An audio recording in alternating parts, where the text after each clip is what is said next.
Good evening and welcome to Friday Night Live, friends. It is 10/10/2025, and we are going to rock it this evening like we do every Friday night.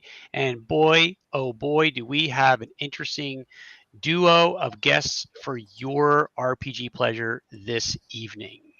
With me, as always, is the page crew, Ron, Ed, and Jen Cash. How is everyone doing this evening? Pretty good, Phil. It's a Friday night and I'm excited for the weekend. How are you? I am excited for tonight, and I am excited for Gamehole Con next week because, as all of you know, I teach high school, and there is, kids are great. I went to the Ren Fair. I took Ren Fair kids yesterday, 81 kids to the Ren Fair yesterday. It was fantastic. But then I had to come back and navigate administrative BS at my job, which really frustrated me. So now I want to put that to bed. I want to hang out with you folks. I want to talk to some cool people about Page this evening. And then I want to go to Gamehole Con next week and forget all that stuff. So, Sounds like a great time to me. I know these two guys are also going to be there, right, fellas? Yep, I got to do all my prep work. I lost last weekend to work and a couple of local emergencies, so now I have to get all my prep stuff done for a game hole this weekend. And this guy is not going to be a big help either.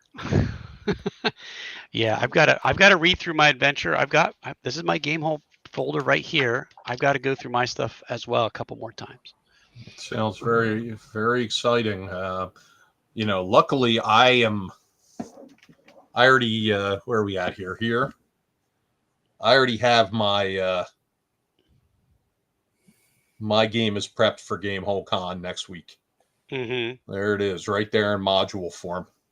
So Nice. Really excited to roll that out. What is that? The Tomb of the Ancient Crab Master? Is that what it's called again? I can't remember. Something like that.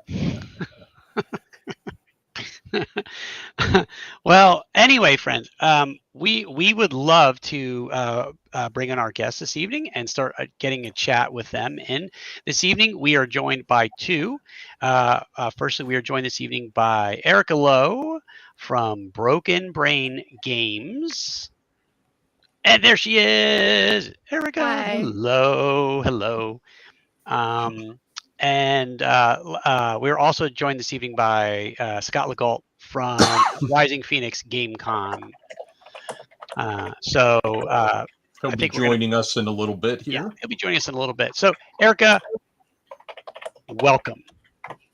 We are so fantastically enthusiastic for you to be with us this evening. And what an exciting time for you to join us, because as we're going to talk about in just a few short moments here, you have a Kickstarter going on literally right this second. Yeah. So for Ragnarborg, it is a Viking hack that is compatible with Morkborg and Pirateborg. So you can sail around Broken Midgard during the final days of Ragnarok. That's really interesting. So yeah, go ahead, Jen. Sorry. I was actually surprised because I have this. Now, is this like a baby version? Yeah, so that is the original zine, and we created that in 2023. It's compatible with Morkborg only, and after we made that, we released it at Gamehole Con. Me and my co-writer Kurt Venedes, we kind of did a couple other projects, and he got into streaming, and we were talking last year after Gen Con, and I said I want to do more with Ragnarborg, and because he's moved more into streaming, and he's kind of got some life demands on him. I kind of started reworking Ragnarborg, and he's focusing on his thing, and so I took what's in that original zine, the 4 classes and Yay Violence and a bunch of other stuff that's in there, and made changes that I felt like needed to be changes, cut stuff loose I didn't feel like really served my goal, and started adding new things to this book. Oh, that's so exciting. Yeah. So the I think original that- zine that you have there, we self-funded that. Anthony with Talon and Claw, who makes the dice vaults for my Kickstarter, he's the one that paid for the first book. We only printed so many, so once they're gone, they're gone. Okay. So that's awesome. is it? I just looked at the Kickstarter page and I copied a link into our private chat. Maybe Ron can post that into the actual chat so that people who are interested can take a look. Yes. So is the Kickstarter? I'm assuming it's still going. How long do we have to back it? 26 days. Oh, that's not bad. Yeah, we just started on Tuesday. Mhm. Okay. So I can breathe a little easier. Yeah. You've got plenty of time there. And folks in the chat that are watching, we have the Kickstarter link in chat. So we do encourage you to go out there and click on that. See what you get in the Kickstarter. I was a backer day one. I think Ron was as well. And so, it's really important to support good people and good projects. And I think that's a 2 for 2 here on this one here. So please consider it. I did, and Erica and we were talking about this out at Gen Con this summer, where she had introduced me to Matt Mislinski, the artist that did, I guess it's the cover art. I don't know if he did any of the interior art as well. Mm-hmm. And I was really taken aback by it. She showed me, she said, this is the cover. That's going to be the cover of the new book. And I was like, that is so cool. Yeah. Because it really was striking. If anyone's familiar with any of the other Borg hacks, the cover art for this it stands out amongst the crowd. And I really was taken back by it. That's really, really cool. And so I had a chat with him because he really, I was very impressed with his work. And he's a solid dude as well. He also did the art for Wasteland Degenerates, and he has his own Borg hack called Chainsaw, which is inspired by 80s slasher films. So if you're a big horror fan, definitely check out Chainsaw. I think he still takes late backers. Ooh. Yeah, I was like, that Chainsaw is what made me contact Matt when I saw it, because I love horror movies. And when I saw the art, I was like, this is the guy. This is who I want. And I remember talking to him, and I was so nervous because I thought, what if he turns me down? And then when he said yes, I was so excited. Yeah, really good stuff. Some of the interior samples on the Kickstarter page also, I feel, really demonstrate what you're going for in style. I also saw some of the other contributors. You have Brian Collin, also from Creature Curation, who does Vasgrim, and he's a hell of a guy as well, contributing. So you got a really good team of people working on this project. Yeah, Brian is going to make a Legend of Midgard, so a legendary monster that you can hunt down. All of them are made by people who are legends to me, so they're all written by them, and they all have a layer information. They all have custom loot. They all have big stat blocks, and so if you just want to sail around and hunt giant monsters, you can. And there's enough information there for the DM to have an idea of the environment that monster would be in, to like build a really quick, fast little dungeon crawl for you. Fantastic. So we have you on tonight because you're going to be with us at Page. Yeah. And that's awesome. And so I just have the calendar, or the events calendar here. Before we get into what she's doing in that page, let's bring Scott on, and we'll talk that, and then we'll circle back and get everybody's schedules on board. Okay. All right. Well, let's, folks.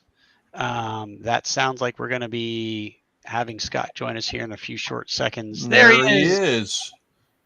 Hey, everybody. Scott Legault from Rising Phoenix Game Con. How are you? Good. How is everybody tonight? Thanks for having me. So. You sound like you're coming to us live from like South Carolina with that accent. No, I'm New England. I live in Rhode Island, so Yeah. Park the car in the yard. So yeah. Wicked pissa. yeah, wicked pizza. Yeah. Erica's looking like she has never heard that before. I've never heard that before. I don't know what that means. It's a Massachusetts thing. It's like it means really good. Like if something's really cool, you say wicked pissa. Wicked pissa. Yeah. Okay. I'll have to remember that. You might hear it. I'll see you at Page. So Scott, tell us about Rising Phoenix Game Con. Rising Phoenix Game Con. This is our 5th year coming up in April of 26. We have just about everything you have in a con. Role-playing games, board games. We have panels, seminars. We have paint and take. We have all kinds of cool stuff. We even do yoga in the morning for folks that want to limber up before they sit down all day. This year we're going to have tarot. We try to do stuff because we know that not everybody is like a hardcore gamer all the time. So we try to have a lot of other stuff. This year it's kind of like just coming out, but we're going to have a flea market this year, which will be our first year with a flea market, and we will be doing we're looking into doing a tournament style, like the old style RPGA games. They're going to do a tournament style game where players will be rated and there'll be prizes. So yeah, we're excited about that, and I think we're probably going to go with Shadow Dark to run it. So that sounds awesome. Yeah. So we had about. Is it true Chet Minton is leading the yoga class? Wouldn't that be a thing? Chet's a great artist friend of ours. He's been with us since the 2nd year. He's actually doing all our art this year as well. Mm-hmm. Chet's a personal friend of mine, and I could see him doing yoga. No, Erica, aren't you a yoga instructor as well? I am. Oh, cool. We have a professional yoga instructor who's a friend of the con, and he's been coming for 3 years now and helping us out. Cool. At the early hour. I think he starts at 6:30, so people can do yoga before their first game at 8. So, Erica, isn't that one of the things we originally talked about? Yeah, I had mentioned that if I've taught yoga classes at cons before, and I had said, if you wanted me to teach yoga, I could, but I think I just kind of signed up to run games. But I mean, if you want me to teach yoga, I'm more than happy to do it. No. Okay. Okay. At cons, I usually change the theme. I make it like nerdy yoga. So I've done like critter yoga, like critical role yoga. So I changed the poses to make critical role like lore, or anime yoga. That sounds fun. Yeah. I think if we auctioned off Ron in yoga athletic wear, that might actually sell. I don't know. Chet says, I've been doing yoga for a few years, mind you. There you go. Yeah. I actually, strangely enough, I literally was just teaching. I'm doing watch yoga. So I'm doing Hinduism in class right now, and we were talking about yoga today in class, and I was, I put up a big graph with all these like poses and what have you, because a lot of kids have done it. Like a lot you were talking about Hinduism in class today? Yeah. All right. You better put your resume out on Monday in this environment, my friend. I teach world cultures, and so I teach world religions every year. Oh, that's cool. Yeah. Well, we have somebody rewriting the history books, so to suit their purposes. Yeah. Next is Buddhism, by the way. That's coming up next. For Rising Phoenix Con, I was just on the website today. In fact, there is the event stuff up yet, or is it still too early? No, we haven't actually opened for game submissions yet. We open November 17th. That's coming up soon. Okay, yeah. So yeah, last year we had 415 events. Wow. Nice. We had about 650 people. That's a lot. Yeah. We started out It's funny. We actually were supposed to go off in March of 20. I mean, April of 20, and everybody knows what happened then. So we actually started in 22. We were 2 years behind. So we were ready to go. We were about 3 weeks out, and we had to.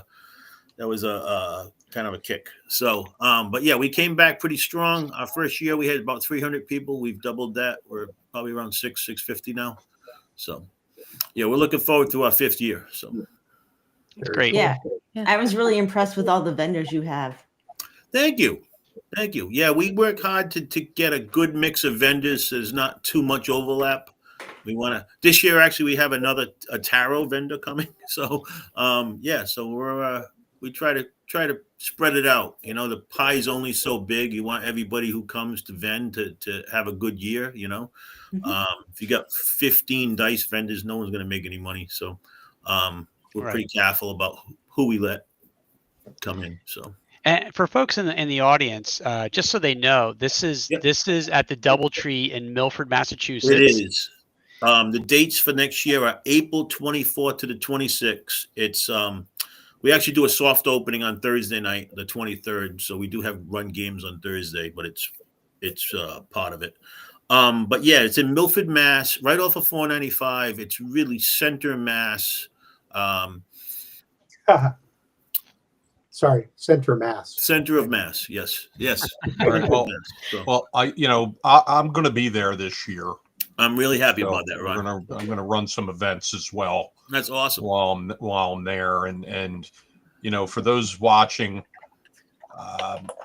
you know, you'll have plenty of time to recoup cash and recoup your game desire after Page to jump up here in April, and you know, hope you join me there. Yeah, it's a great time. We've been well received. We've got a great community of gamers that come. We are really about everyone who coming to feel comfortable and safe and want to share something that we all share, which is gaming, and that's the purpose of the con. We try to leave everything else at home, and. Yeah, Chet was telling me how comfortable he feels at that convention. Yeah. So yeah. Chet's he's been a big plus for us. Okay. So let's swing it back around here. Erica, what are you going to be doing at Page? So I'm going to be running Ragnarborg, but I'm also going to be running Abduction, which is what I call like my miniature RPG. It hasn't been released yet. My artist is still making the cover for me. You play as little green aliens. Someone that in their family has been abducted by humans, and you must stealthily go and save them. Interesting. That sounds fun. Yeah. It's just a really like simple little light RPG. I wanted to try and make a 1-page, maybe a 2-page RPG. I just thought it'd be something fun to do. And I sat down one day and kind of like wrote it up, and I've been playing around with it. So it'll be the first time I run it at a con will be at Page. Interesting. Yeah, and I was just looking at the schedule now. So it looks like the Ragnarborg games are already sold out. Oh, good. Yay.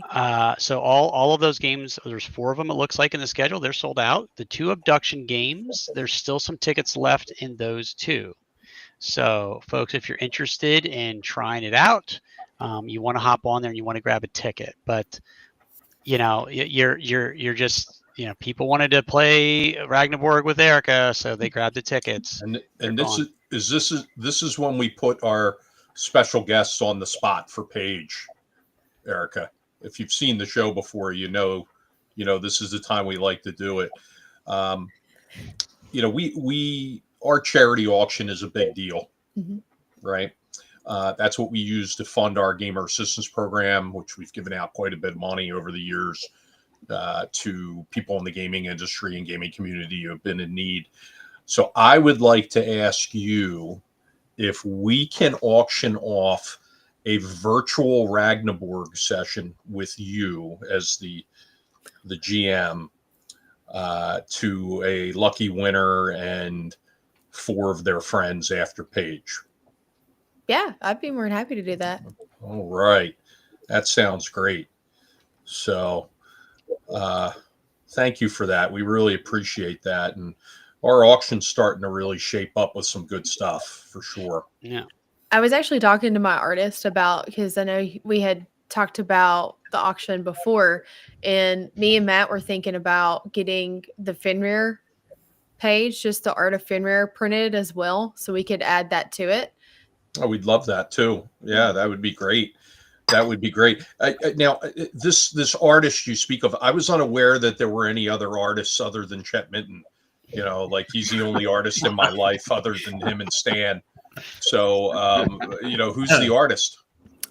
His name is Matt, and Phil. I stumble over his last name. Say his last name. I struggle with it. Mislinsky. Yeah. Matt Mislinsky. I just call him Matt.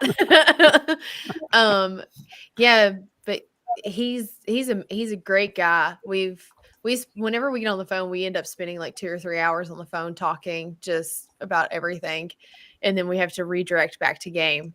And we finally got to meet at Gen Con this year. Yeah, it was weird. I think I think I saw you the first night. And you were with your hubs, who love the guy to death. He's such a solid dude. And then we started getting like, Erica's married? Yes, she was all over the place last year at Gamehole Con. I mean, you know, was that the dude you were with last year when we saw you at Gamehole Con? And I was with the people that Gamehole Con. No, my husband was not there. Oh, okay. No. Never mind. Yeah. Never mind. Oops. Yeah, Erica. Get into that. Erica, tell them. Because this is so funny. Tell them the story how we met. Oh, we met at PAX U. Because I went to, it was a Marriott bar, right? Yeah. Yeah. It was the night before the con even started. And I went to just like eat, have a drink. And then I went to my Uber and I realized that I left my purse in the bar, which had my wallet and everything in it. I had my phone in my pocket. And so I run back to the bar hoping that no one would steal it. And luckily, I saw Phil going through my purse, trying it on, posing. He looked like he wanted to keep it. And I was like, "Excuse me, sir, that's my bag." And he was like, "Oh, okay." And he handed it over. That part of it is not true. I didn't even know it was there. And some woman runs over to me frantically, like screaming, "Where is it? Where is it? Where is it?" in my face. And I'm like, "What? Who the hell are you? And what are you yelling for?" And it was her purse on the back of my chair.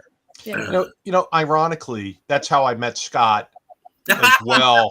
It was your purse. At ShireCon, he was looking for his purse. And he was blaming David Benavides for taking it. I was the other booth, yeah. He started looking through the rubble of what was a chair that David Benavides had been sitting in, looking for his purse. It's funny. Funny. Things are always funniest when they contain a strong element of the truth. All right. We've got Heather Ashcraft watching the program tonight. She says, "I'm hoping to convince Erica to join one of my panels at Page." Hey, guys. Yeah, that'd be great. Send me a message. Chet Minton says, "All my booth babes have great purses." I've got one with Bilbo Baggins. Phil and I are trying to work up the panel schedule. He's been doing all the heavy lifting. Call it Merce. Yeah. Man bag, Ron. It's called a man bag. Yeah. It's a satchel. It's a satchel. There you go. Yeah.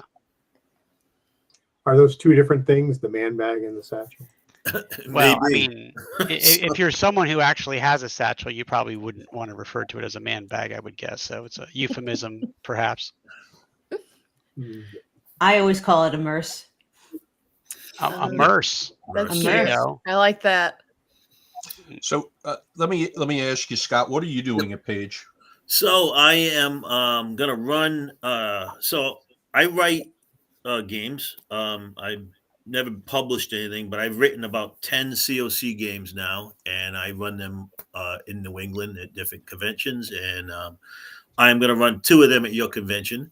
And I'm going to run my Charlie Brown 5e game, where you get to play one of the Peanuts.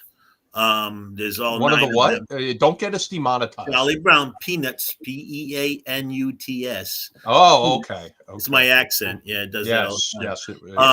So you play one of those, and they're all 5e, 5th level 5e characters. Everyone from Linus with his sentient blanket to Snoopy with his he's got his the Sopwith camel is a magic missile cannon on it. We have Lucy, who always has the last word. She has a dagger. She always strikes last, extra. And Charlie Brown, of course, is a paladin, but he's always at disadvantage because he's Charlie Brown. So yeah, I wrote the game about 5 years ago. I've run it probably 8 or 9 times. As a matter of fact, I ran it at Gamehole, and it's always well received. I'm still looking for some players. So anybody out there wants to play one of the Snoopy's gang, I won't say Peanuts again. They please join my game. It's Friday afternoon, 1 to 5. So, but all my COC games are full, I believe. So, Chet Minton says Scott's a fabulous game master. I'm in his Tales of the Valiant campaign. He is. He's in my home campaign. So, okay, that's not one. That's not one at the what's it called? The tavern or whatever it is. No. Actually, we play that one at my house. So, oh, okay. Yeah, he's playing a rogue. He's a dwarvish rogue. So, who, Chet? Yeah. But what's he playing? Exactly what I said. Yeah, he is a dwarvish rogue. So,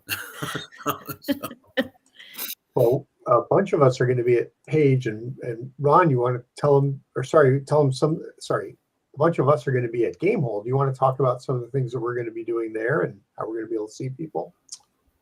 Yeah, not why the guests are on. I don't think that's necessary to. Well, they're going to be at Gamehole. I won't be there this year. So yeah, no. Oh, sorry. No, once we let them go for the evening, we can talk about. Okay. We can talk about ourselves. Once we can pat each other on the book. We can pat each other on the backs. Talk about how awesome we are.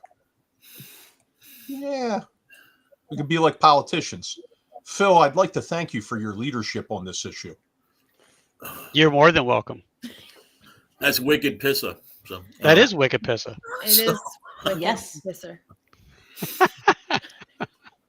All right, so we got Elise Paxson with us tonight.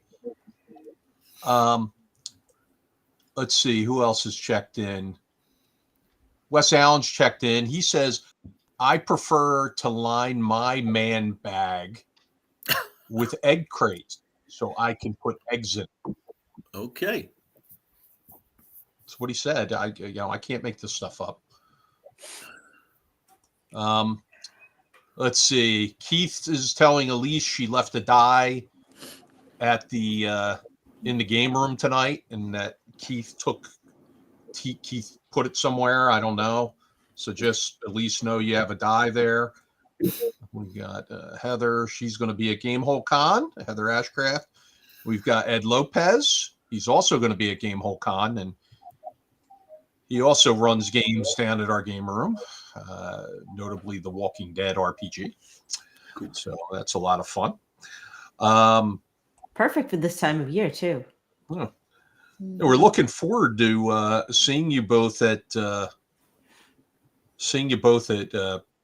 Page. Scott, if you get me flyers up, yeah, I will. I'll send you. We'll put them in the bag. We'll put them in the attendee bag. That's awesome. I appreciate that. Yeah. So let's see. What else do we have here? Elise, oh darn. I'll be at the farm again soon enough. Matt Archibald, Smurf games, Peanuts games. What new innovations in gaming will we hear about next? Is there anybody for the Bullwinkle and Rocky Party puppet game? Oh. I did run a Thundercats game once where you played the different Thundercats. That was pretty fun. Ho! Ho! There's a Thundercats role-playing game? No, we do a one of the things I did before I started the con is I had a company called Doc Phoenix, and we would run games for people all over New England. And I had about 15 GMs that worked with me. And we would do a lot of multi-table games. So we would do a game where you would play like the Thundercats, and we'd have 5 tables running, all basically running the same adventure, and then they would come together in some way. We did a lot of stuff like that. So. Yeah, I watched a lot of Thundercats when I was a kid, and yeah, Lionel would always irritate me because I always felt like he's like the leader, or like he's this young leader, but he was always like making the worst decisions ever. Yeah. Very frustrating, and they just still follow him anyway. Panther would just like bail him out all the time. But I just played at ShireCon. I got to play in a game where it was a Fate game, but we were all basically Thunder the Barbarian kind of environment. Oh, we had a blast. It was such a fun game. Yeah. Yeah. What was Thundar's like his guy, the guy that would just always growl all the time? What was his name? Ookla. Ookla the Mock. Yeah, the Mock. Wow, wow, wow. Yeah. That's all I remember. Every episode was just him. Yeah. Okay. He's throwing things. Thinking about what the two of you are talking about, and some of the stuff you're doing, the Ragnarborg and all that. It's kind of funny. In recent years, I've been seeing a lot of patterns. It's not like I feel we're necessarily going back to sort of dark fantasy, but it definitely seems to be more of a I don't know. I don't even know how to describe it. Gritty. The word's gritty. Gritty. Yeah, I guess that probably works. Why do you think that, for the two of you who are definitely dealing in this sort of stuff, why do you think that that's appealing to people right now? Or why does it appeal to you even? You want me to go first? Yeah, you can go first. So back when I started gaming in 1978, it was gritty. Like 1E, you die like that. You could be like a 4th level mage and get hit once and go down. And you were dead. There was no, death saves. And that tension, like people who played characters in long-term games, you could still die at 5th or 6th level like that. And I think the gaming over the years has kind of lost that terror. So people get in, you get death saves and you heals and this. I think a lot of that went away. And I think the fact that right now there's a resurgence of these old style games where they're dangerous. And, you have to be like, oh no, I could really die. I think that's a good thing. I like it. It brings me back to 1E when I first started playing and died 3 times the first night I played. And you can do that now. Like, games like Eric has put out and games like Shadow Doc, where, in a matter of a couple rounds, you could be a TPK. So, and that I think is lost in a lot of games because they've become so big. That's how I feel anyways. So I think I was watching Erica run games last year, and I agree. Like the deadliness of it is pretty bad. I mean, Erica just loved to say, "Hey, you dad." I think I don't know. In my opinion, I think there's a pendulum, right? And we watch it swing in art. Well, my best example I can give off the top of my head is in the 80s, right? You had hair bands, Kiss, Bon Jovi, Def Leppard, Overtop, big hair and everything. There was big lights. Everything was Hollywood. And then the pendulum swung to the 90s, and you go to the grunge movement, Smashing Pumpkins and Alice in Chains, Nirvana. And it was a rejection of everything that was in the 80s, right? And I think wait a minute. As a child, as a grunge era person. Yeah. Okay. Grunge hit the scene because of the movie Singles. Yeah. If it wasn't for the movie Singles, we don't know where grunge would have been. What I'm saying is, a lot of times in art, there's a pendulum that swings, right? Yep. And I think we're seeing it swing back towards old style of play.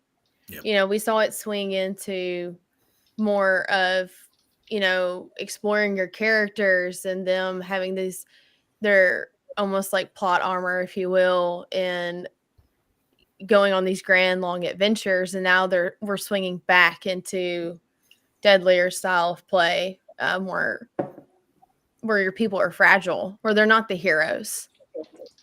No, that's a good point. Yeah. I think it's interesting because you both sort of, especially Erica, you touched on something that I think about is, so thinking back, in the old first edition days and actually working on a little bit of first and a lot of second edition stuff. It was interesting because all of the fiction we had, you talk about plot armor, the Dragonlance, Forgotten Realms stuff, all the characters were very much the long surviving adventures, even though we were having characters that were more fragile or were dying and everything. I think it's interesting because our stories were portraying the long surviving, only the bad guys or the side characters really die, sort of thing, while the game itself was portrayed as more deadly. I mean, I know when I ran early games, if you were going to get raised, it either had to be another character who could do it, or you'd have to find somebody and pay through the nose. And quite often that meant running on the ever hilarious druid reincarnation table. Oh yeah, that was terrible. Yeah, and stuff like that. But I think you're right, Eric. It is sort of like a pendulum. It's almost like a reaction to what's come before. It's like, let's see what we can do that's different, that's interesting. Because one of the things I remember is back in the early 80s, at the beginning of that time, that was when we had a lot of small press comic shops that were doing very well, even like black and white comics.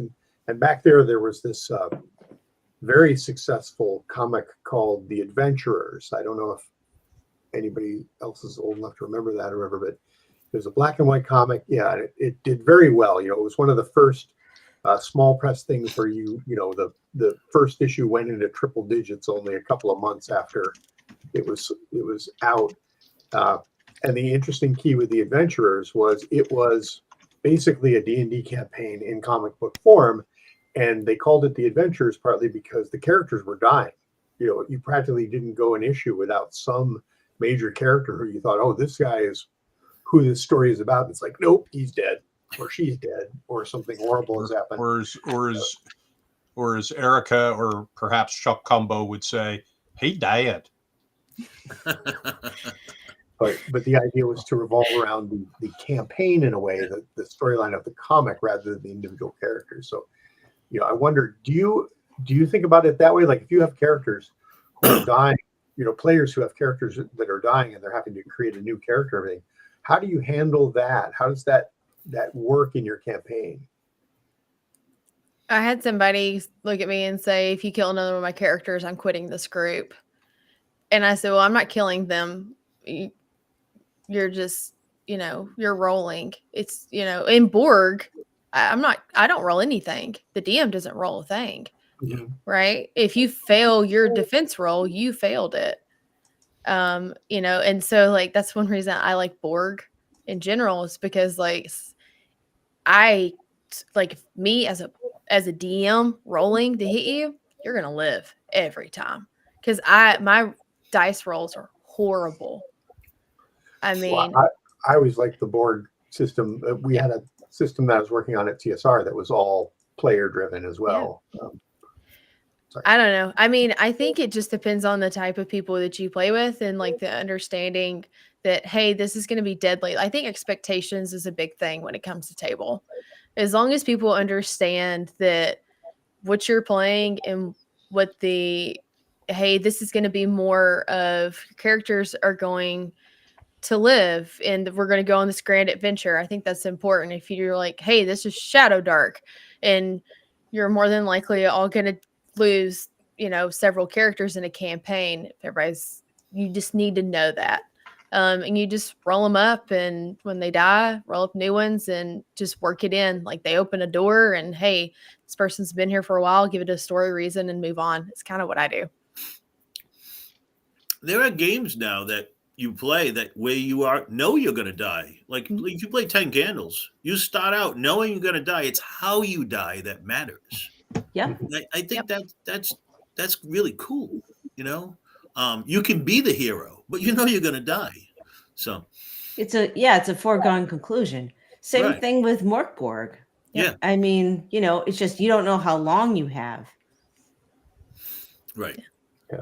I keep thinking about like Call of Cthulhu campaigns I've been in. Like we ran Horror on the Orient Express, and the GM, who's a wonderful GM, had us create 2 characters right from the start.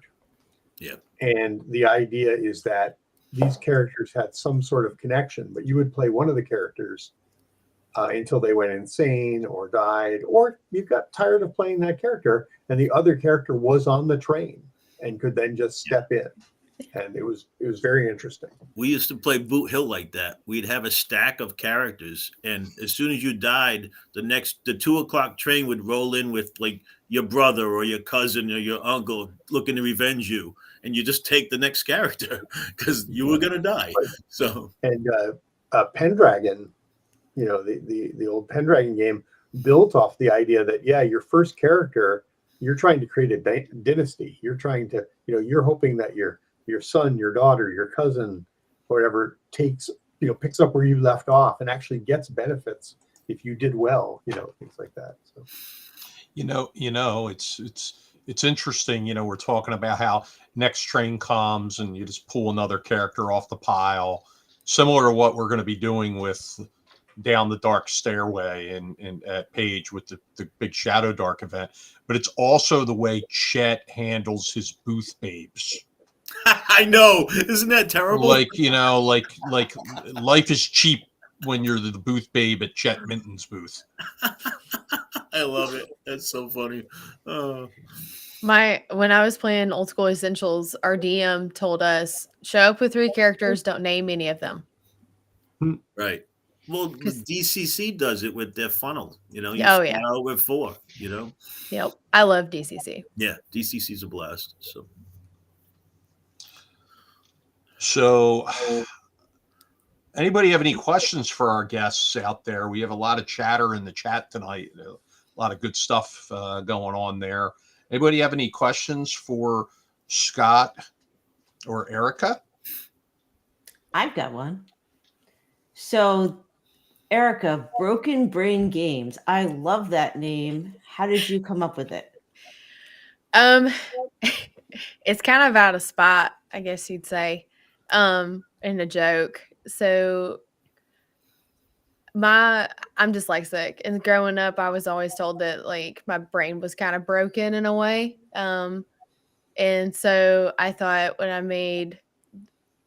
when Kurt and I were trying to figure out what we wanted to call the company, we're both neurospicy, and I just jokingly said we should call it Broken Brain Games. It's BBG, like big bad girl, big bad guy, and he was like, we should do that. And so it's a joke that even though our brains are broken, we use them to make cool things. Well, it sounds cool. Sounds like you had a lot of great positive reinforcement as a young lady.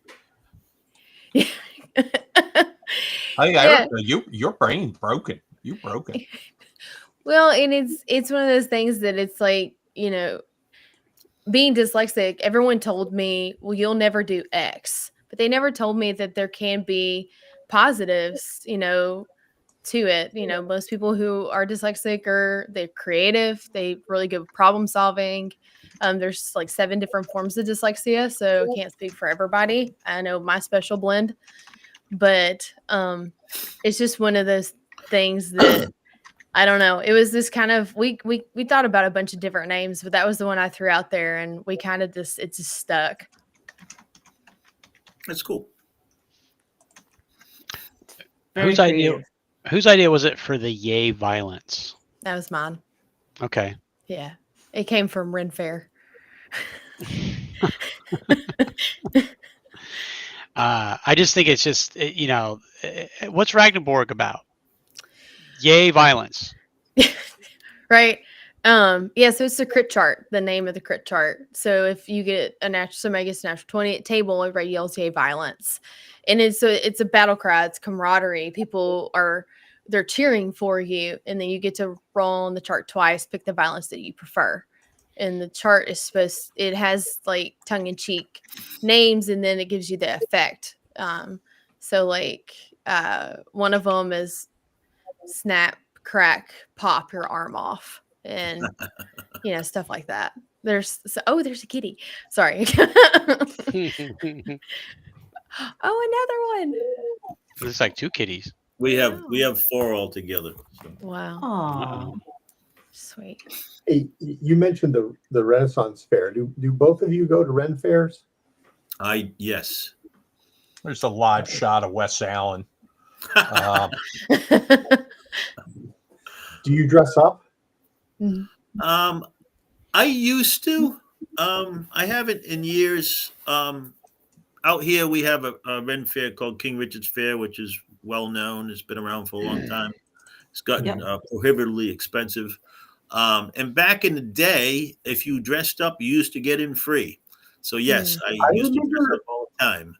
I remember that at a couple of shows. It was a long time ago. So the reason I mentioned it is you mentioned the shows, and I have some friends over tonight. We were working on a Halloween costume for their son, but they have started going to Ren fairs, and they take me along, which I appreciate.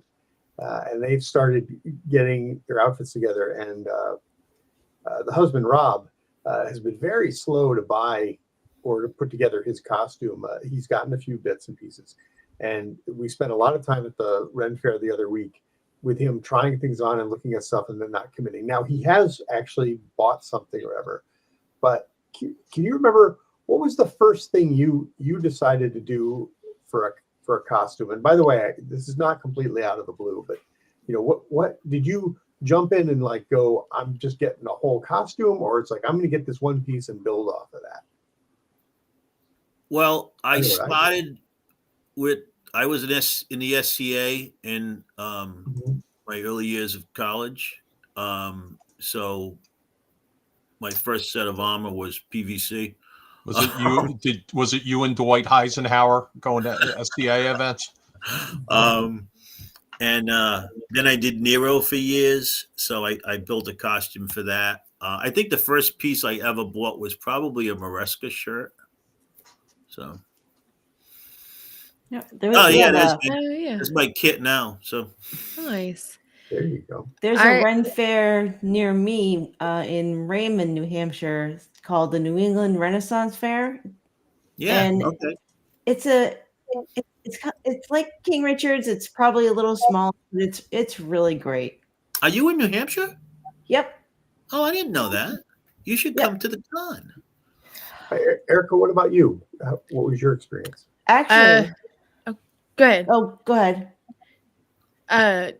We started going to Ren Fair, I think, like 13, 14 years ago. Wes Allen, you can't just you can't stop them. You can only hope to contain them. I think the first thing that I bought was just like the elf ears. I think that's kind of where everybody starts, This was pretty ingenious when he tried this. Is that Chessman? Oh no. But yeah, I have like a whole Viking outfit that I do now, but I just, bought some like little elf ears at one point, and that's kind of where I started. But I don't really enjoy Tennessee Ren Fair as much. We went to Texas, the big one, and it just nothing compares to it. Yeah, I lived in Texas for about 18 months. I couldn't handle the heat in the summer. Yeah. But yeah, we went. I thought it was interesting because they do all their Ren fairs and stuff in the late fall and early spring. They have kind of like these 2 seasons because you can't do it in summer. But yeah, that's pretty funny. We do it in May. It's like 100. That's maybe. hot. It's hot. It's hot. Yeah. I'll give a shout out. I went this year to the Connecticut Ren Fair in Lebanon. Mhm. Awesome time. I highly recommend anybody up in this neighborhood. They're still open. I think they're open till maybe a week or 2 after Halloween. I highly recommend checking it out. So, Oh, cool. Kentucky Ren Fair is very good. We went for the first time this year, and it was like a 2.5-hour drive for us, but it was worth it. We have the Maryland Ren Fair down here, which weirdly enough, the state sport for Maryland is jousting. That's pretty cool. That's cool. Which is why the flag is like that. So they have actually pretty good jousting at the Maryland Ren Fair. And then we have the Pennsylvania Renaissance Fair, which is kind of just over the border into PA, and that's pretty nice too. Interesting. That's held in Lebanon, Pennsylvania. Lebanon, Yeah. Lebanon County. Yeah, it's in Manheim, but yeah, Lebanon County. I think my first contribution to a Ren Fair outfit actually was buying a rapier. I bought it at a convention, and I was like, "Oh, I want to be able to wear this around." So I had to build a costume around having a rapier, which I thought was pretty hysterical. I went to King Richard's Fair one year, and I bought this nice. It's like a cape or something. It's pretty nice, and a hairpiece. Nice. A cape is a smarter thing to buy than a rapier to start out with. Yeah. And it's gray, so it goes with everything. Mm-hmm. So last year at the convention, they made me a cape, which a phoenix cape. So it has all these feathers on it and everything. So I wore it for a good portion of the convention. I thought it was really nice of them to make it for me. So Oh, cool. Yeah, I still have my Rising Phoenix GameCon shirt that I got last year. Awesome. Matt Archibald asked, do folks dress up in garb for Page? This is kind of where I was sort of leading to. A few people do, but we actually have a cosplay contest, and we have people who dress up, particularly I think it's on Saturday. Is that it, Ron? Phil? The costume contest is on Saturday, correct? We have one on Saturday as well. So we have some great costume folks. We have a few kind of semi-professional cosplayers are going to be there this year as well, and we do pretty cool. So we do a costume contest on Saturday as well, and we let the vendors judge it. So it gets people to the vendors. It's a nice plus for the vendors. They have to, give them a 1, 2, or 3, and then we turn them all in, and we have count them up, and then we give out some prizes. But it's a good way of getting folks to visit all your vendors. So yeah, we're not going to do that. Our vendors are pretty busy, just in general, and we have the sponsor. We have somebody who sponsors that event.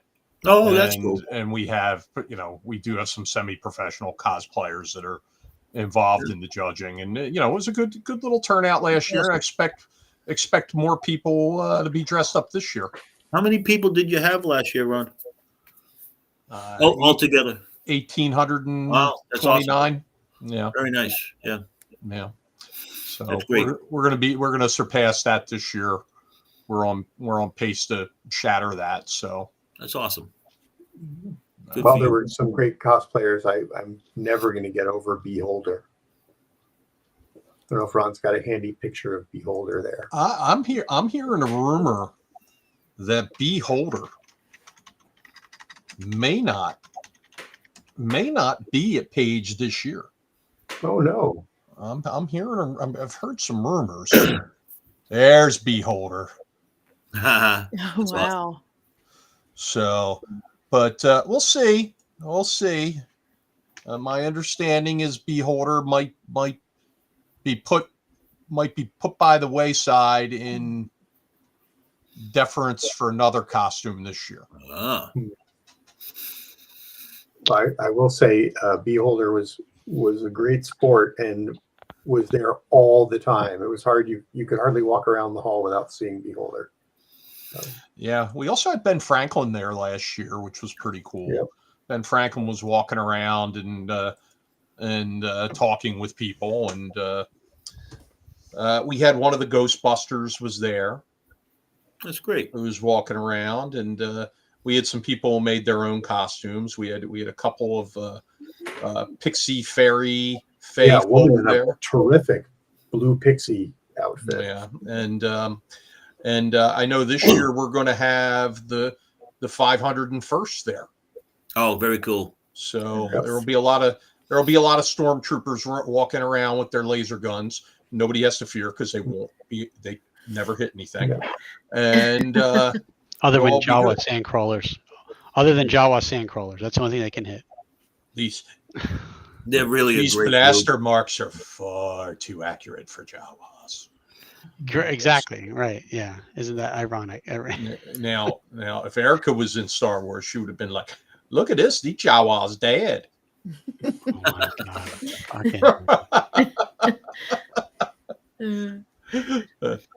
That's something. I'll give you a little insight into my life at home with Jen. So we watch Mystery Science Theater 3000, but we add the commentary as if we're in a trailer park in Mississippi. It's better than the commentary for. It's better than the commentary that the robots and the human are coming up with.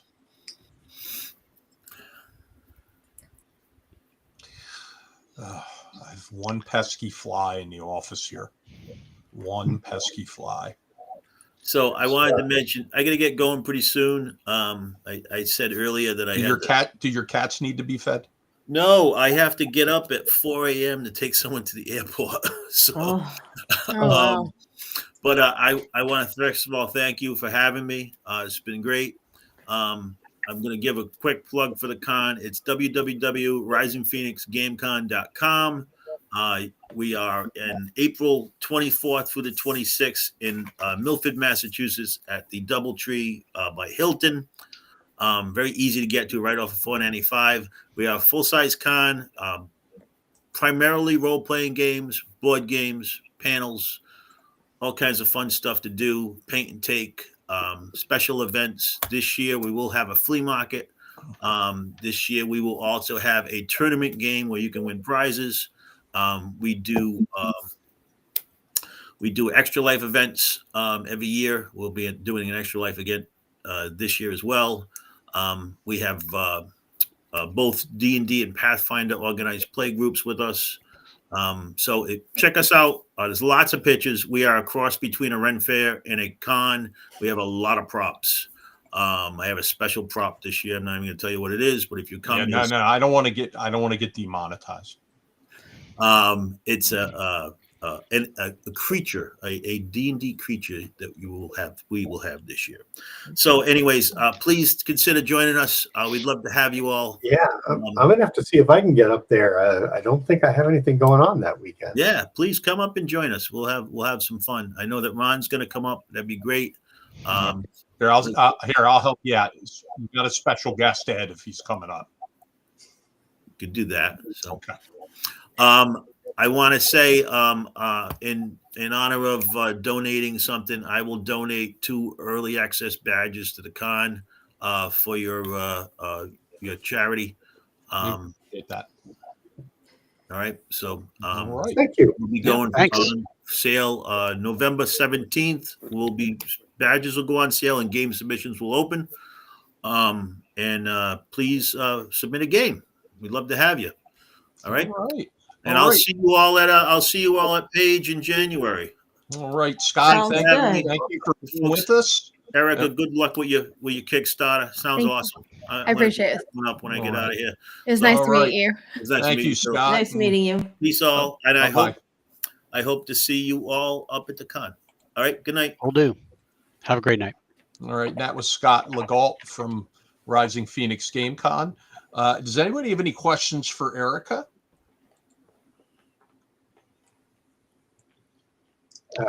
Cannon through the chat. Yep. Just slap them in the chat if you do. Here's one. Here's a question. Erica, what are those super awesome headphones that you're wearing? Oh, I don't know. My friend gave them to me because I didn't really have stuff to do interviews with. Hold on. They're Astro Gaming. Oh, there you go. There you go. Are they named after the cheating Houston Astros or after Astro the dog? I think Astro is a gaming company. Oh, okay. They make accessories for I know I used to have some Astro headphones back in the day, but yeah, where I live, I don't really I mean I have a PlayStation, but I don't really for context, what's back in the day for you? Like 15 years ago, maybe. I mean,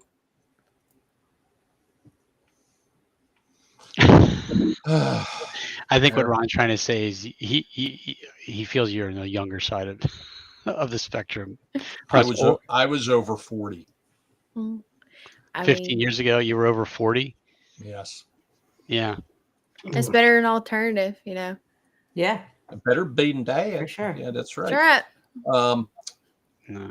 right. Jen, do you have any questions for Erica before we let her go?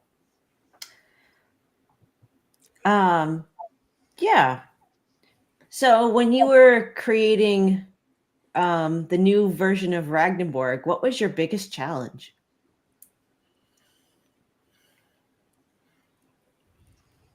That's a great question. I would say probably the research part of it. I wanted to make sure that, I mean, as you can tell by my accent, I'm not Nordic.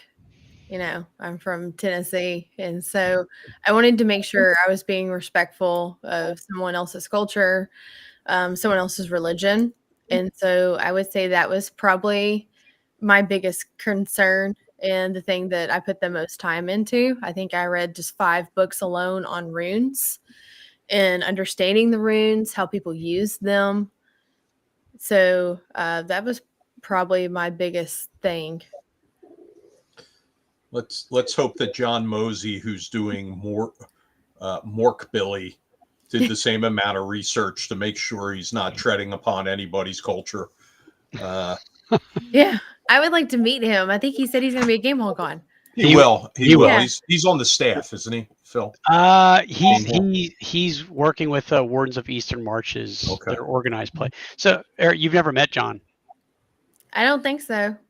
If I have, I don't remember. He's a barrel of monkeys. He's good. He's a funny guy. Yeah. Yep. All right. I'm not seeing any other questions. You want to leave us with anything, Erica? I'll be at Game Hole Con. I have a booth in the walkway. Come by, say hi. I'll have the Yay Violence chart where you can try it out. If you do, the first 100 people that come by get a free gift. I also have a panel Friday evening at 5:00, how to play test your game. It's me, Zach Goins, who works for Limithron, Than Gibson, who made Dark Space, and Troy Sandlin, who works for Baldman Games. We're going to be talking about, everybody tells you to play test your game, but nobody tells you how to and how to do it effectively. And so we're going to be talking about that. It's the Marriott. It's off site. I think it's at room 317. I think it's upstairs. It's it's 317, 316. Yes. That is excellent. Having run play tests for years, it is so frustrating when you don't know how to actually test the game. Well, yeah, because that was something I was talking to Zach about it at Page, or not Page. I'm sorry, at PAX. Y'all been saying Page so much that it's in my brain. But I told Zach at PAX, I was like, "Hey, I got a panel idea for you because I want to go to this panel." And he goes, "What is it?" I said, "How to play test your game," because everybody tells you to do it, but nobody tells you anything about actually play testing. Yeah. We And he used goes, to send out "We pretty should do that." detailed instructions like, here's what we need you to do. Please do it. I will be at GaryCon in March. All right. I am not running Ragnarborg. I'm running other Borgs, and I'm running Skate Wizards because I love Skate Wizards. It's a good game. I'm going to dress up for that, and I'm running Bloodborg, Chomp, which is where you play as sharks, and another one I just can't remember. Yeah, we had Sounds another like fun. Yeah, another question in chat. Mike Doherty's asking. We'll get to that after we let Erica go. Okay. Yep. All right, Erica, thank you for joining us. Yeah, thank you for having me. We know you got to drive back home. You're off site, and we will see. Well, Phil, Ed, and I'll see you in a few days, and the rest of the Page folks on the watching tonight will see you in January. Yeah, thank y'all for having me. I appreciate it. Y'all have a good night. Very nice to meet you.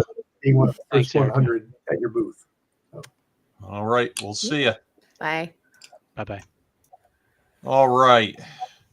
Well, that was lively tonight with our guests, and we do have some questions that have been hitting that weren't related to the guests, and I didn't want to mix and match so much, but Michael Doherty asks, with the growing size of Page, you guys need a higher percentage of the entire conference center. I know some conventions use 100% of it.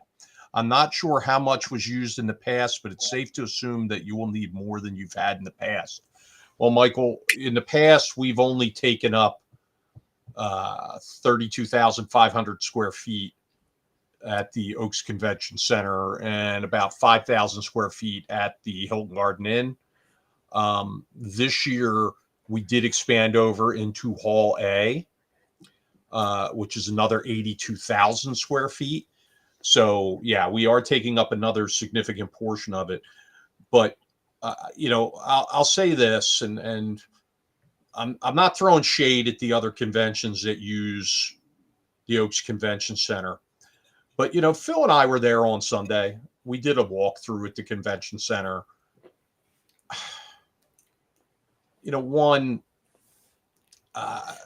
We have more than enough space with the extra 82,000 square feet. Like, it's a lot more than we probably need, even at this point. With that being said, I see no reason this year or even next year, unless something, we get 5,000 people at the door, to have to go to even more space before 2028. But that's the key with being at this convention center. We can grow as our attendance grows. But I feel very confident we have more than enough room this year. Even with the increased number of games that we have, which is, I think when it's all said and done, we have even though events are closed, we have a couple of manufacturers that are going to be adding events, specifically Gooey Cube and Monty Cook Games. We're going to be up over 1,100 events this year. And even with that, we're going to have more than enough space to do everything we're doing there. I mean, Phil, you want to add to that?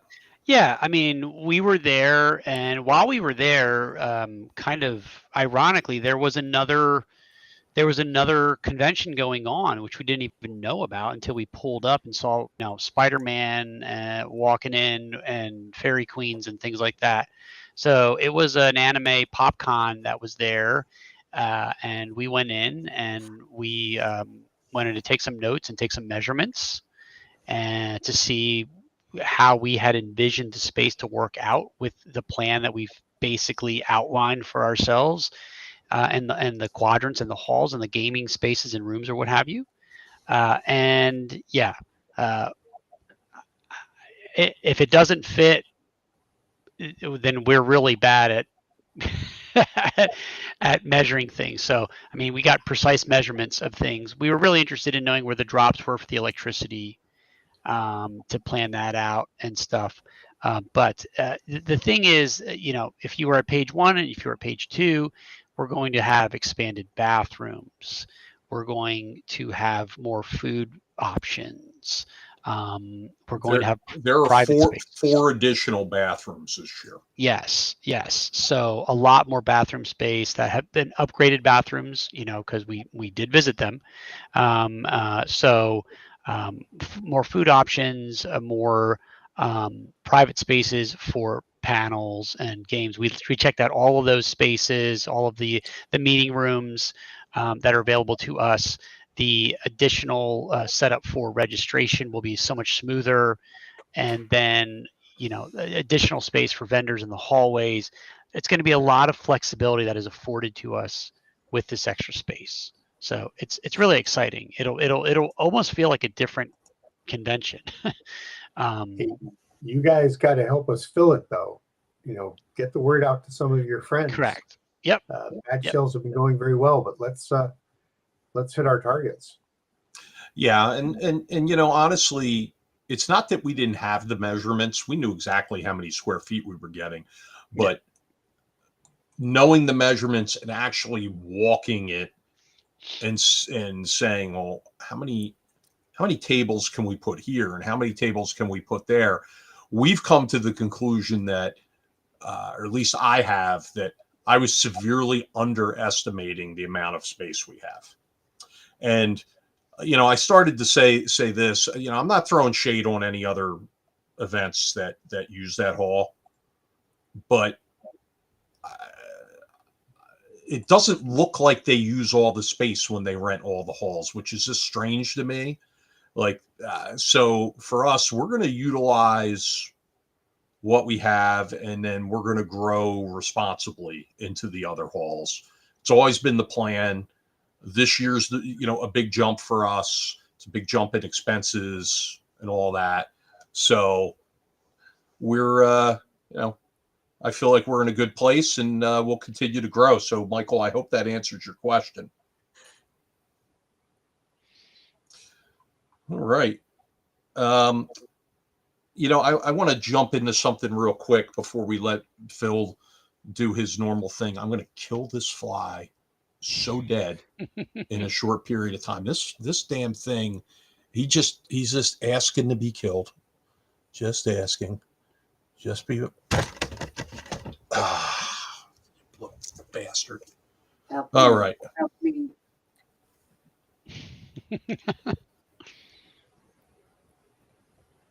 Oh, you got him. Yeah, I got one. Now there's 2 now. Bloom. All right. So I want to, our auction really has some great stuff coming into it. Okay. We have an old TSR bookshelf that's being donated by Michael Saxton. The dice coming into our auction. We've got a set of Bristols. We've got a set of Creatives.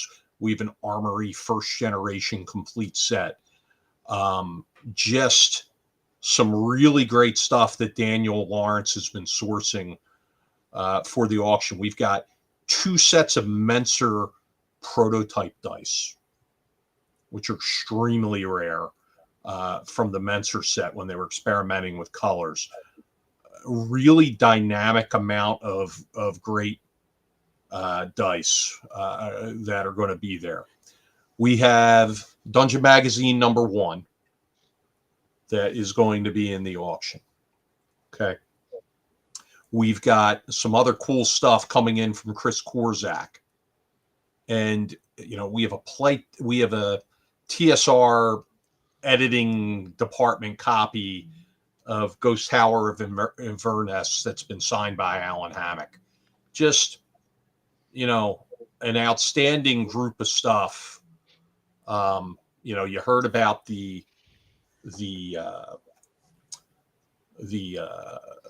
virtual game of Ragnarborg that Eric is going to put up. We've got original art coming from so many different artists, Chet and Stan, and as well as others. We have an art board.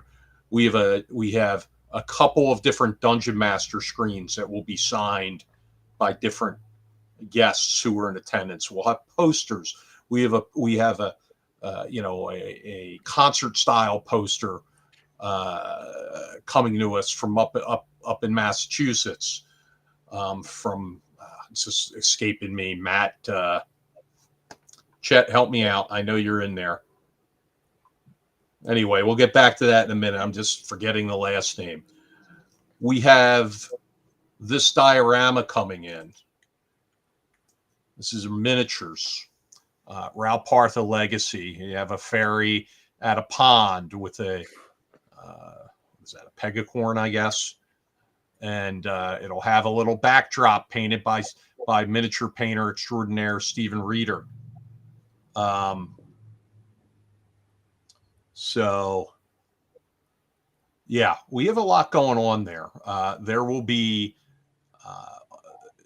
some really great signed stuff, and I'm really looking forward to the auction this year. Let me just Michael Doherty asks, how's the auction work?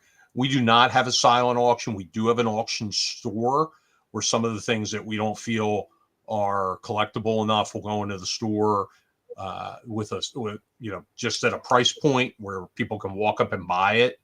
The auction is a live auction, but you can also log in if you're not at Page. You just have to make sure you get a virtual badge and a virtual and you get your virtual bidder card. And Chet, thank you. It's Matt Roberts has offered to donate one of his rock and roll style concert posters specific to Page, which I think's really cool. So we have a lot of good stuff going on. A lot of the very generous people donating for the auction, and our gamer assistance program. We've helped a lot of people this year. We've written a lot of checks this year, which I'm happy to be able to do it. It's unfortunate we have to, so many people have been in need, but it's going to be good to replenish our fund a little bit and be able to help more people next year. That's right. Yeah. That sounds like great stuff, folks. So, and I know, there are people getting really excited about it. They're going to be traveling some distance to participate in the auction. So we're hoping to, get a good price for these items, and so that we can realize, like Ron said, some of the funds that we need to in order to perpetuate the program. So yeah, and I'm looking forward to some of my collector friends, compatriots that are going to be there for the auction. People like Stephen Getty, Joey Ray's going to be there. Ingo will be there. Leo Gerald. I mean, it's, Ronan Wong says he's replenished and is ready to buy again. He was a big hitter the first year. Alex will be there. Alex Kammer, and I'm sure that some of the other folks that have been involved virtually in the past will have their minions in the room to bid for them when they see certain things come up on the auction block. Yep. All right. So should we delve into some statistics here real quick? Yeah, sure. All right. Folks, as of today, registration is at 1140, which, interestingly enough, was the actual badge total for Page 1. So here we are, the 10th of October. For the first year, we had 1,140 badges. We are literally sitting at that total exactly right now. So we are going to absolutely eclipse that. But again, If you are, I'm sure most people in the chat that are still with us already have your badges, but if you don't, what are you waiting for? But also get that word out there. We still need to, there's tons of events that have tickets. So if you want to play in a couple of games, get that badge and hop in and grab a ticket for your events in the database. Event submissions are closed at this point. So if you were thinking about running something at Page, the window has closed. We are currently sitting at 1,075 events that are scheduled. There will be, as to Ron's point earlier, there are going to be a couple of other things added, and they are mostly going to be events having to do with associated vendors like Monte Cook Games. And by the way, if you missed it, yes, Monte Cook Games will be at Page. So that's pretty exciting stuff if you didn't register on your radar. Again, we are putting out shorter form YouTube content. We just put out a recent video by Jeff D, our artist friend, the well-known artist Jeff D, who was at Page 1, at Page 2, and will be at Page 3 as well. So find that on the YouTube channel. And speaking of YouTube, subscribing to the YouTube channel is fantastic, but also if you are watching these videos, make sure to like them as well. Subscribes and likes are also important as we continue to grow the channel. Let's talk about merch real quick here. There's still some really great merch items that are available to you at phillygamingexpo.com. Two that we want to highlight. Again, our special guest Levi Combs, his Page 3 specific adventure, the Iron Cobra of Helgrim Hall. There's still some copies left of that. And Philly cheesesteak plushies, still some left. This is a one-time only. These are premium handcrafted con exclusive items. If you want a Philly cheesesteak plushie, you need to go to the website, hit the get merch in the drop down, and grab your plushie, and you'll be able to pick it up at the con. There are currently only 25 available. 25 left, folks. So do not delay. All right. See, Jordan has joined us in the chat there, Phil. I'm sorry, I was on my screen. I didn't see. Oh, hey. Hello, Jordan. Thanks for joining us from Elder Goblin Games. Which I think we have to talk to him about hopping on his channel, I think. Yeah, at some point soon. Sure. Yeah. Jordan, reach out to us, and we would love to set something up and come join you on your channel. That'd be fantastic. Yes, Wes says, plushie. Hopefully you've got one. Well, we're going to have them under lock and key because, Wes is sticky fingers there. We got to be careful. Uh-oh. Well, I think that's all I had, other than, get your badges, get your tickets for events, spread the word.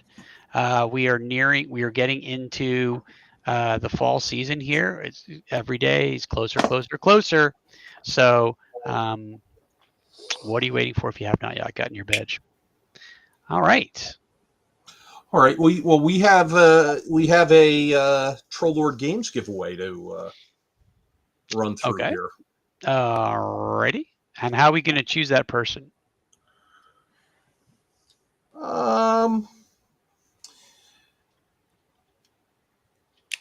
You know what? I would like to. Let's choose it based on excellent participation tonight. How's that sound? Excellent participation. A for effort. Let's see. We have Hammers. Could be one. Glenn Finney. I think he's won before. Who else do we have here? Agile Monk. Did we give him something once before? I don't know. I don't remember. Maybe. Scott Bombeck. All right, we're going to go with Hammer. Hammer was engaged from one of the first posts, and he's still on Page. He's still engaged now. So Hammer, I know who you are. I will get you a code you can use so you can grab some stuff online from Troll Lord Games, and we'll go from there. Who we have? Dark Alchemy Limited's on the line.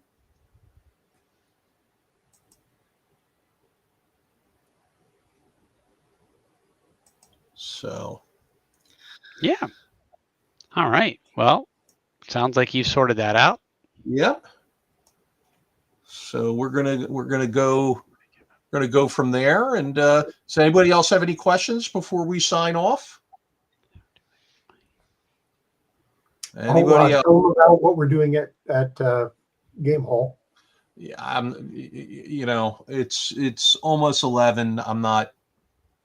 We'll be at Game Hall. We'll see you all there. It'll be fun.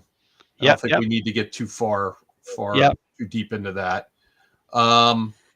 Any other questions? Dark Alchemy, looking forward to all those D&D games. We've got Hammer's excited he won.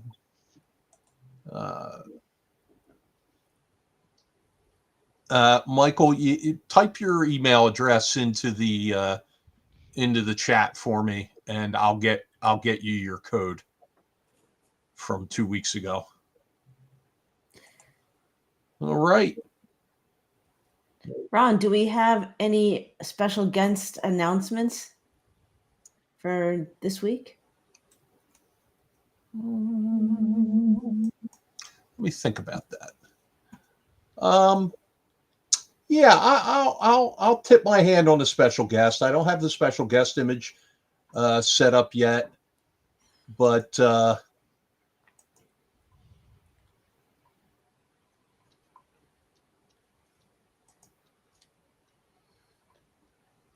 we are going to have, for those who know her,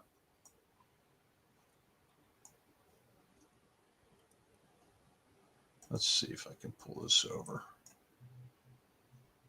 Well, if Rachel Savicki with us at Page, and she's been a GM for hire, and she's also been a contributing author and editor on several RPG supplements. So we'll be announcing her this week formally on our Facebook page, but she's going to be with us, and she's going to take part in some panels as well with Heather Ashcraft. She edited this book right here that I have. Awesome. Volo's Vetted Vendors. She was the editor for this book. Real quick. All right, we got Michael's thing. Grace Jones. No, it's not Grace Jones. Chet had a question for Ed. Let's see if we can find that question. It had something to do with Alyssa Faden. Chet, you want to ask it again real quick so I'm not scrolling back through all the comments tonight? And strangely enough, just as we get ready to go off the air, we're at our highest viewership for the evening.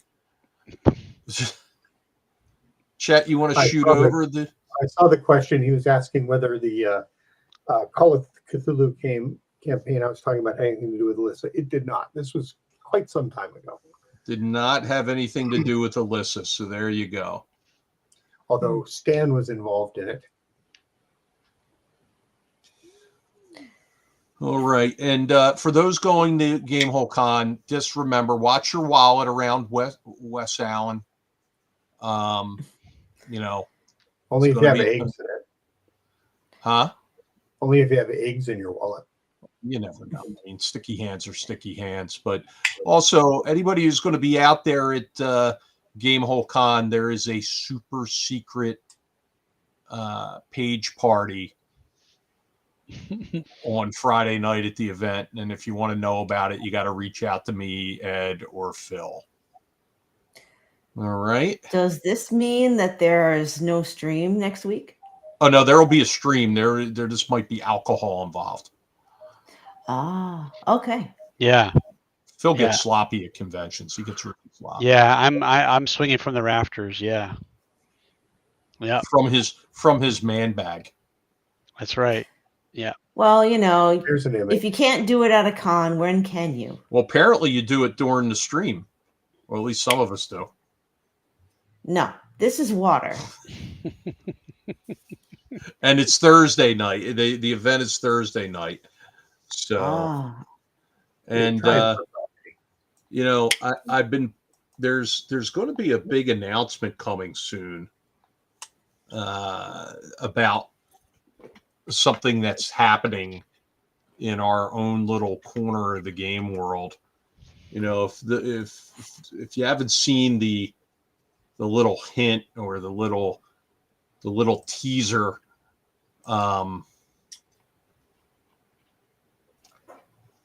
about what it is, there is a hint in this photo about what it's about.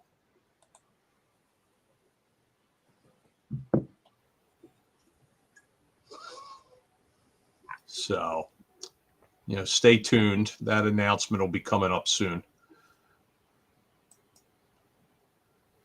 Sounds good.